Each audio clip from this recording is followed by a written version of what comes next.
Welcome to the Sheffield Sunday As Bill Sees It meeting. This is a main chair meeting, and today it is with great pleasure and much gratitude that we welcome John C. from sorry, forgot to look at the thing.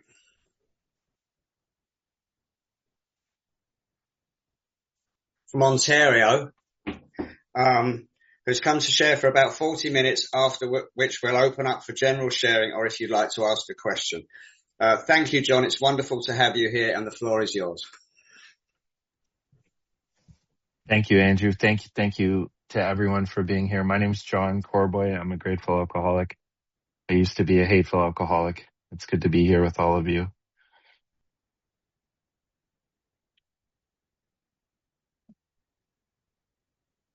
I chose this reading because Young and I were talking back and forth, and there was some talk about whether or not my full name should be on the flyer. And then when I was going through the readings, this one stood out to me. And I thought of some circumstances in my life where sharing my story has been helpful to others, and I felt moved to speak on it. First, I just want to say to everyone, you matter. You're worth it. You have value. We do transform. We do recover.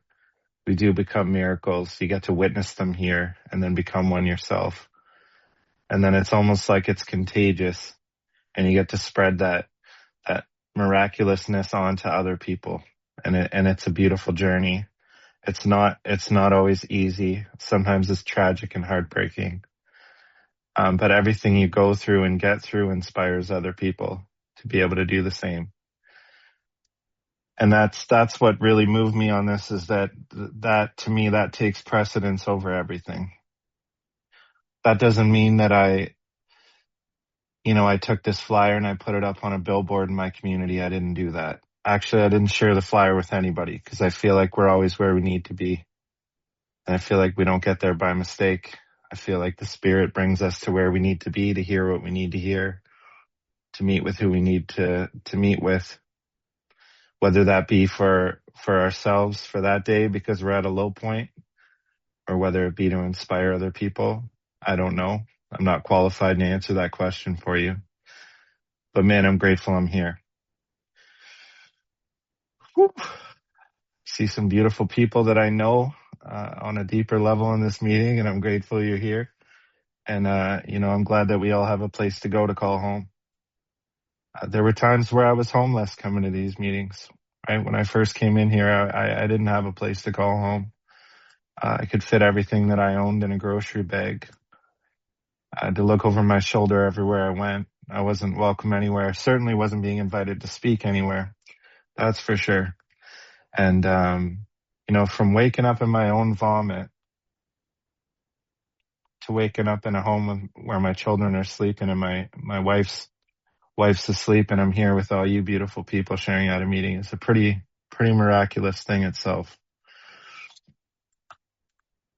We all have unique stories, and I just feel like there's a unique solution that works for all of us, and isn't that incredible, right?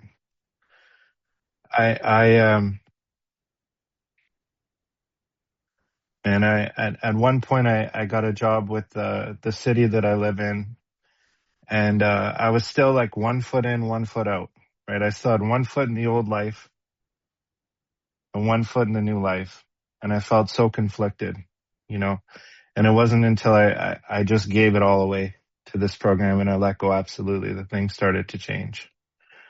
Now, my home group is the Wedge Group. We meet Sunday nights at 7:30 p.m. Eastern in Sault Ste. Marie, Ontario. My sponsor is Greg Cudmore, and he was the first sponsor that I ever had in this program. And I changed sponsors a few times, and when I moved back home to my community and I was going through things in my personal life, I felt like he was the right person to guide me and continue moving forward on my journey. And I have spiritual teachers in my life and people in this program that are dear to me, that guide me, that teach me, and I'm constantly learning, and I know less every day. I remember a time early on in my career where I was sharing with somebody that I worked alongside, to evoke, I guess, some compassion for the people we're serving. We're in social services, and I shared a little bit about just my struggles and where I'd come from and where I'm at today. And I can remember the look she gave me, and she said, "Oh, John, you can't let people know that about you. You have to keep that hidden. People can't know that about you. They're going to judge you." And you know what? At the end of the day, I'm not trying to share that to save anybody that's going to judge me. I'm trying to move hearts and change minds, but I'm trying to help people that are struggling, that are suffering like I was. And there's nothing more important to me than that. The other day, I for a couple weeks, I was thinking about a friend of mine that I work with that works at a different location now, and I hadn't touched base with him in a while, and something kept moving me every day to reach out to him, and I finally got a chance to the other day, and he said, "Man, what's crazy is that I was going to call you." He said, "My dad's struggling right now. We thought he was going through medical issues. It turns out for the last year he's been drinking and hiding it from us. We thought he was having many strokes, and that's what was leading to all these medical issues and what's going on." He's like, "You're the first person I thought of to reach out to. What can I do?" Now, if I had never shared my story with that person or shared a bit about my journey with that person, he may not have known to reach out to me. Now, he may have reached out to somebody else. He may have called the AA line. However, there was a level of comfort there and a level of trust, and we have a relationship together, right? So he felt more comfortable reaching out to me and getting really vulnerable and having that conversation. And what a beautiful thing that is. What a blessing it is to be able to show up and be a service like that. And because, I know people in Al-Anon as well, right? And I've attended those meetings too because I qualify for those, but I don't quite fancy going to them because I consider myself more of an alcoholic than a victim of one. And those are sometimes heavy meetings to sit in because a lot of what they're talking about I've done to other people. But what a beautiful program that is. And I know that there's support out there for people. I've got a young man that I sponsor, and his parents and his wife are having a tremendously difficult time right now. And I've been able to reach out to them and have conversations and share a bit about who I am and let them know that there's options for them as well, right? And I'm looking across just from where I'm sitting right now, and there's books from the Al-Anon program that I have ready to share with them should that time come up. When I was meditating this morning and I was just thinking about the share today, I was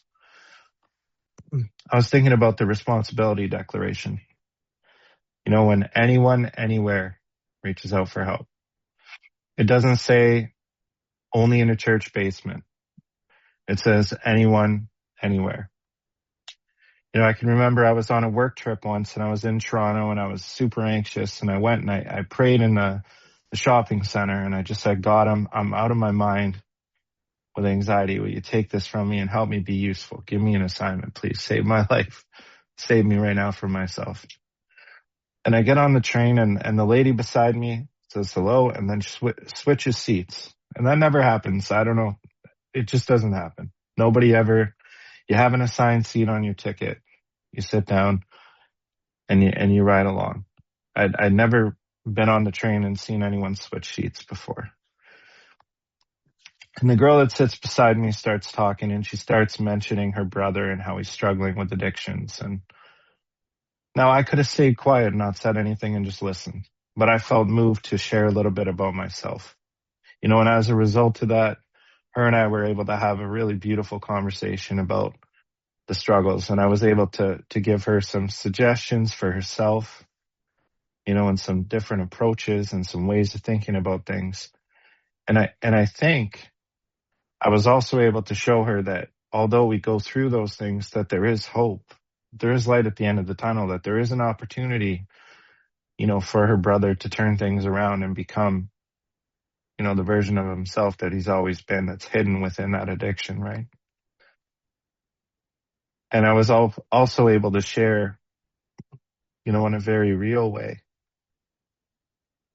For her to know that none of what happens is her fault. And sometimes the outcomes are tragic. It's not always good endings for us. But it doesn't have to be bad. Now,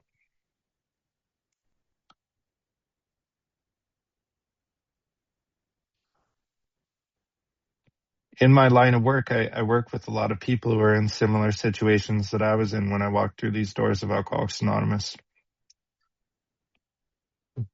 I share my story regularly, just about every day, because it's relevant and because it's helpful and because it serves a purpose, a deeper purpose. I don't walk into work with a t-shirt that says I'm an Alcoholics Anonymous, I'm sharing at a meeting this weekend, nothing like that. I don't get interviewed by the local news station and tell them all about my journey. Some people have, many of whom have relapsed. When I'm making it about me, that's when it's a problem. I think it's the intentions of what I'm doing, the impact of what I'm doing, and whether I'm doing it from a genuine place and I'm moving authentically that matters more than when and where I'm sharing and what I'm sharing. And I think if I have the genuine intention of helping another human being by giving them a little glimpse of hope and letting them know that they're not alone and that there are other people who suffer too and that there's a way out of the darkness that they're in, then how can we be faulted for that? And I have shared with people before. When I was at the highest level of government at one point you could be in without being an elected official. And as a result of that, I was the liaison in between the province of, that I live in, and then the political officials that are in power that are making decisions about programs and policies that impact people and communities. Now, I'd be lying to you if I said I didn't feel a bit hesitant and a bit scared to share who I am with these people. Now, there may have not been anyone who is an alcoholic in those rooms that I was meeting with, but they're making decisions about communities that might impact other alcoholics. And they're talking about initiatives to provide supports for people with addictions and mental health and all these different things that I have lived experience with, that I can share my perspective on. And I'd sit in rooms with people with multiple degrees, and I'm just this kid from a small town with a college diploma, that's haunted me my whole career because I had a baby on the way and my friends were going to university, but I had a full-time job with a pension and benefits, and quitting and going to school and racking up debt didn't make sense. So I stuck with what I was doing, and I never ended up upgrading my education. And I can do that at any time. But I'm just saying I felt small in these rooms with these people. And I felt like, I don't know if they're going to value what I have to say or if they're going to judge me. I don't know if I'm going to jeopardize my employment by sharing what I'm going to share. But I chose to share it anyways, because I have a responsibility. Okay, because I've recovered in a spiritual sense, not a mental sense. Donna can vouch to that. But I've recovered in a spiritual sense, right? So I share my, not my entire story, not the depths of it. I don't share, the particulars of anyone else's story. I'm talking about my own journey. And I share these perspectives to try to encourage people to think with their hearts. So hopefully I've moved one heart in that room so that when I'm not in those rooms, they can carry that with them into the next room they're in.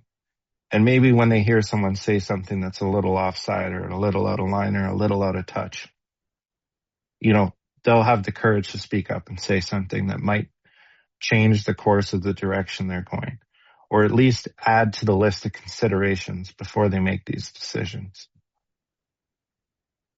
Now, I don't know if I was extremely strict about the spirit of anonymity, maybe I wouldn't have done that.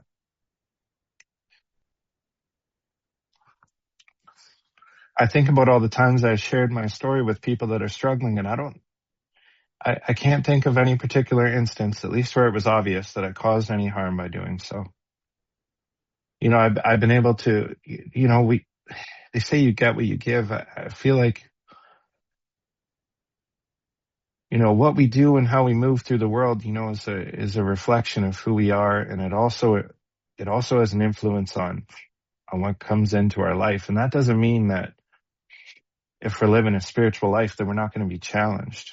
I think it's quite the opposite. I think you're going to get more opportunities to show up and be of service. The more spiritually sound you are, God is going to put more people in your path who are so far from the path that need you to guide them, that need a hand to pull them on track, that need to show them a little bit of light. But when I share my story, when people come into my office, there was actually a point in time when you come into the office and we're above, literally like feet above people looking down. It was a terrible setup. Now that's something, and I'm not bringing that up. That's something that I can keep to myself, right? But I'm sharing my story with people, and immediately the tension melts in the room because I'm a human. I am human. I have made mistakes. I continue to make mistakes. I'm continuing to grow.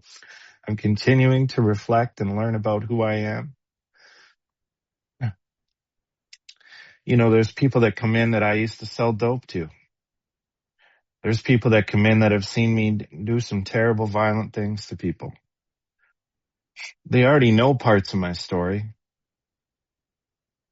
But now I get to share a little bit more on a really human level where I'm vulnerable with them, and I'm melting that, I'm melting that tension, and I'm allowing people to feel comfortable in their own skin. And not only do they know that they're not alone and that I'm human like them, that we're all brothers and sisters, we're shoulder to shoulder here, but they also know that they don't have anything to be ashamed of. And because they see me where I'm at, they know that it's possible to change. It's really difficult for people to sit across from me who have seen me at my worst and to doubt that this program works and that there's a possibility to change. Because they have seen me do terrible things, act terribly, make a fool of myself.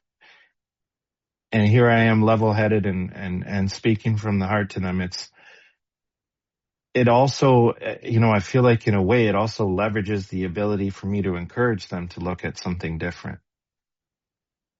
Because hey man, you've seen me, brother. Like you're sitting here and you're telling me all these things, and we've been through these things, and everyone's story is unique, but you've seen me, man.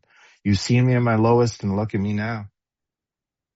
So do you think that there's something inside of you, like a little piece of you, that might think that maybe, just maybe this might work for you too? I think it's just been a beautiful tool to be able to help motivate other people. Even if they never change, even if nothing changes in their life, at the very least, at least I've shown them a level of compassion and vulnerability that helps them to feel comfortable, like they can be themselves, that they're not judged, that they matter. I hear the term a lot, that we're light carriers. Well, if we're light carriers and we're not allowed to light candles, how much light can we share? Now, I don't know. The more I thought about this, the more I thought, like, there are instances where it can be dangerous, right? Dangerous in a sense where the ego takes over, and again, this is again where I say you just got to check yourself and know, like, what place are you coming from? Like, why are you sharing what you're sharing? I'm not sharing it to be braggadocious. There's nothing to brag about. Alcoholics Anonymous is the only meeting I can come in and share all the tragedies of my life and all my mistakes. Everyone claps and cheers for me and shakes my hand. Like, that's the only place I can do that, right? But I don't think there's no limit on what we share, what we do, or how we do it, as long as we're genuinely, authentically trying to help another human being to get through what they're going through, to grow from where they're at. I growing up, raising my children, I share really honestly with them. I share openly about all my struggles. When I was thinking about putting a gun in my mouth because I hadn't been to a meeting in 3 years. 7 years into sobriety, I hadn't been to a meeting in 3 years. Man, oh man, I was sicker than I was when I was out there. And I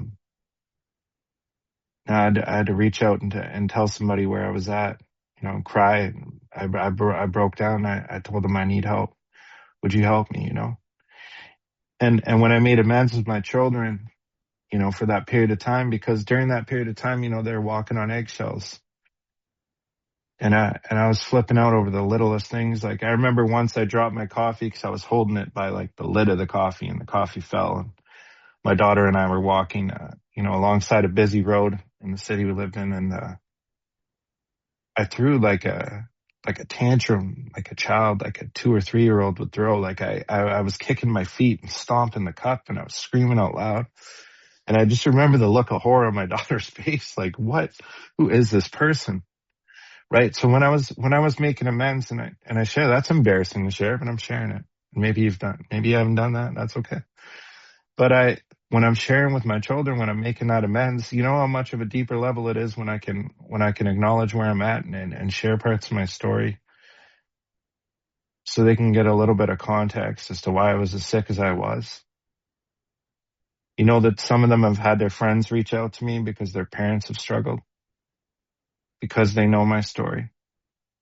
That, some of them, they're going through these things that are natural and experimenting with things, but they know deep down that if it gets out of hand, they have somebody that they feel comfortable with that they can come talk to. And I'm not saying I want everybody to come to me. Man, I'm not qualified for that. But I guarantee you that if somebody comes to me and they let me know what they're going through, that I'm going to be able to share with them and connect them to another person that's going to be able to help them through it. I'm going to be able to know somebody that's been through something similar enough to what they're going through that's going to be able to give them a contact to move through what they're moving through. I bet you there's somebody that's bitter and spiritually unfit that's going to hear me say my sponsor's name in this recording, and they're going to say, man, how dare he do that? And the thing is, my sponsor introduces himself with his full name and everything that he's into. And he's already given me express consent to share his name and contact information with anybody who might be helped. Right?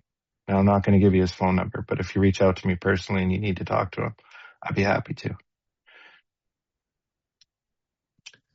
And we can look at these traditions. It's just like directives. It's just like, it reminds me of my work. It's like directives, where we have these rules and these laws that govern us. And we see these examples of it in the world today, and I don't need to get into particulars, but I'm just saying, like, man, oh man, this world needs some love and healing. That's for sure.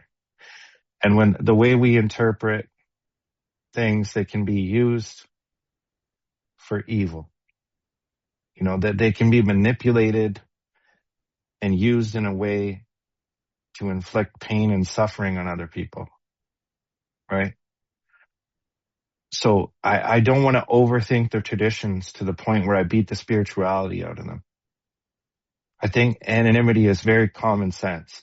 I'm not going to do an interview on CNN and say I'm a member of Alcoholics Anonymous and what my home group is and my sponsor's name and my phone number and pretend to be relatable to everybody. That's not what I'm going to do.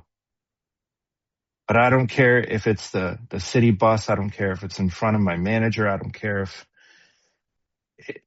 I don't care who's around or who's in the room, because when that's happening, when somebody's struggling, I'm not thinking about what other people think of me. I'm thinking about, how can I help this person? And nothing's off the table for me then. I don't care if I decide to run for mayor someday. I'm going to share about my struggle. I don't care how it impacts me in the polls. You know what I'm saying? This ain't about me. It's not about you anymore. If anonymity is being honored in the way that it's written, in the way that I believe it's meant to be interpreted, then it's not about you. If you're not doing it in a way to boost your ego, to make yourself look good or sound special or any of that, and you're doing it to help somebody, then God bless you. Do that. You might save a life. I don't post my chip on social media. I don't care if anybody else does. It doesn't hurt my feelings. It doesn't hurt my recovery. I already know they're in recovery. I go to meetings with them. I chair meetings at the detox center. The people that get out of detox, that come into my work, they know I'm an alcoholic. I don't need to grab them all and pull them in and share my story with all them, but I'm not hiding who I am from anyone. And I'm trying to be useful. You know, there's talk about this. I hear people talk about this. I hear these opinions in the rooms about, oh man, can you believe that guy took a selfie with his 1-year chip and put it on Facebook? Who cares? There might be someone on that guy's Facebook that saves their life because they might feel comfortable enough to reach out to that guy. Now, does my sponsor want me to do that? No. Was I taught through the people that I've had as spiritual teachers in my life to do that? No. But I'm not here to judge anybody. You know, I heard once in a meeting, a guy said, I don't know any, said, I'm not qualified to carry a gavel or handcuffs, so I choose to stay out of both those professions. I'm not here to judge and I'm not here to police people. And I really love that because that's truly how I feel.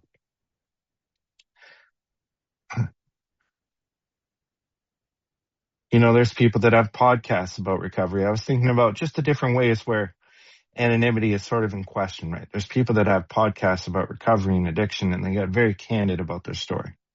There's people I was just at a meeting the other night and a celebrity is like, this is a daughter of somebody that I idolized as a child sharing at a meeting. What a beautiful spiritual message. You know, and that person has also opened up publicly at the level of press, radio, and films about their addiction. Maybe that offended some people. I don't know. But I have a hard time thinking Bill and Bob are looking down saying, man, that girl should have never said anything. Because I feel like there's different realms where it's even less likely that people are going to feel safe to open up about their struggles because they have to pretend to be this perfect version of themselves. They're not allowed to be human anymore. And I think when people are in those positions of power and they choose to be human, I think it does more help than harm. That's just my opinion, and I'm not qualified to give opinions.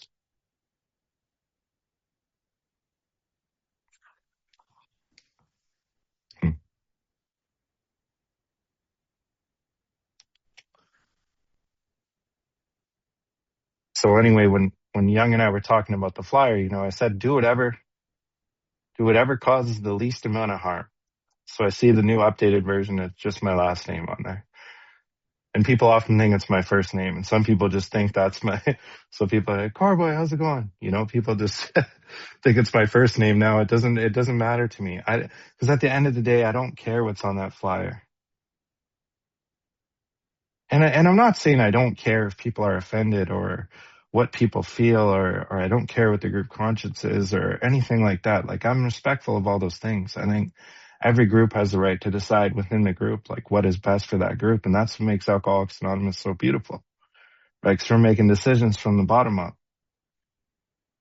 You know, I'm not saying that I don't respect any of those things. I'm just saying that I'm just unbothered by what other people choose to do or how they choose to do it. It doesn't matter to me what's on that flyer. It doesn't matter to me what people think about me.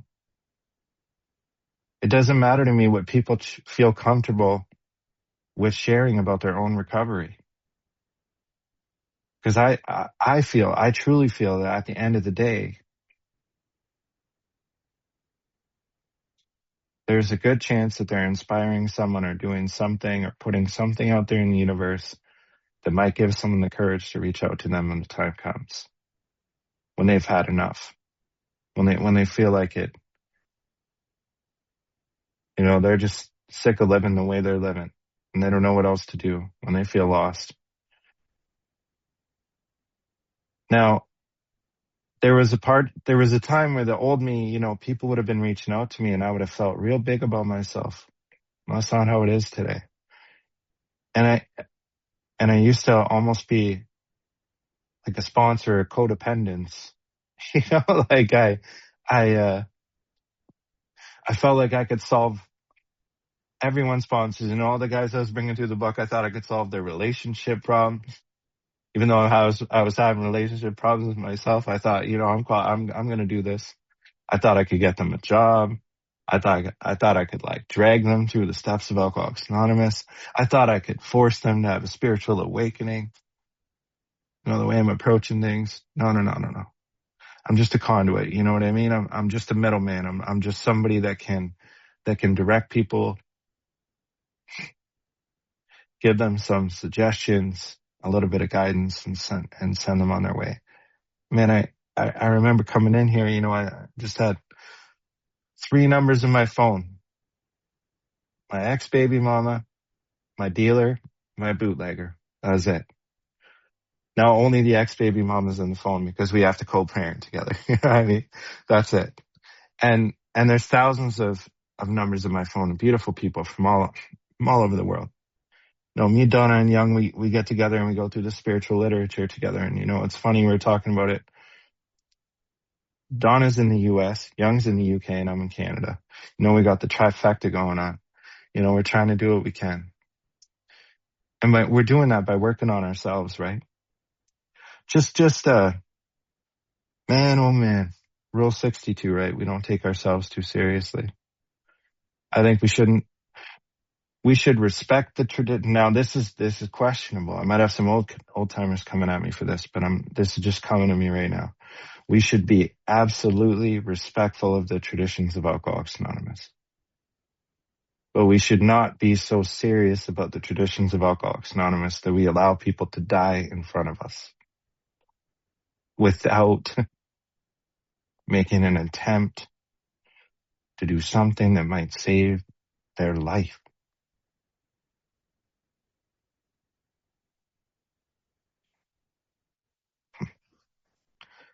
Get emotional right now. Because I lost friends, because I lost family, because we all lost people. I think some of the worst stories are the people that are out there still struggling, still suffering. Don't even know this fellowship is here. Don't even know what this fellowship is or what they're capable of if they just get here and stay.